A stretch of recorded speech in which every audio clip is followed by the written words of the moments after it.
একসময়ের জনপ্রিয় শিশুশিল্পী সিমরিন লুবাবা দীর্ঘ বিরতির পর আবারও তিনি আলোচনায়। তবে এবার কোনো অভিনয় বা বিজ্ঞাপনের জন্য নয়, আলোচনাটা তার ব্যক্তিগত জীবন নিয়ে। সম্প্রতি তার বিয়ের খবর প্রকাশ্যে আসতেই সামাজিক যোগাযোগ মাধ্যমে শুরু হয়েছে তুমুল বিতর্ক। প্রশ্ন উঠেছে, মাত্র 15 বছর বয়সে লুবাবার এই বিয়ে কি আইনত বৈধ?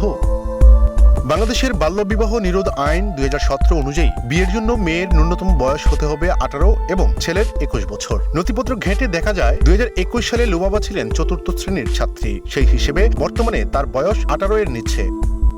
সুপ্রিম কোর্টের আইনজীবীদের মতে 18 বছরের নিচে কন্যার বিয়ে কোনো কাজী নিবন্ধন করাতে পারেন না। আর নিবন্ধনহীন বিয়ে বাংলাদেশের আইনে বৈধ কোনো ভিত্তি পায় না। এমনকি বিদেশে গিয়ে কোর্ট স্ট্যাম্পে বিয়ে করলেও এদেশে তা লিভ টুগেদার হিসেবেই গণ্য হতে পারে। আইন বলছে বাল্য বিবাহ সম্পাদন বা এতে অংশ নিলে রয়েছে কঠোর শাস্তির বিধান। লুবাবার স্বামী যদি প্রাপ্তবয়স্ক হয়ে থাকেন তবে এই অপরাধে তার সর্বোচ্চ 2 বছরের কারাদণ্ড অথবা 1 লাখ টাকা জরিমানা বা উভয় দণ্ড হতে পারে। অন্যদিকে অপ্রাপ্তবয়স্ক লুবাবার ক্ষেত্রে সর্বোচ্চ 1 মাসের আটকাদেশ বা 50,000 টাকা জরিমানার বিধান রয়েছে। জনপ্রিয়তাকে পুঁজি করে আইনকে বৃদ্ধাঙ্গুলি দেখানো নাকি সামাজিক সচেতনতার অভাব? লুবাবার এই বিয়ে নিয়ে বিতর্ক এখন আদালত আর জনমতের কাঠগড়ায়। বাল্য বিয়ের এই অভিযোগ যদি প্রমাণিত হয় তবে বড় ধরনের আইনি গ্যাড়াকলে পড়তে যাচ্ছে এই দম্পতি। এস এম শামীম, সুখবর।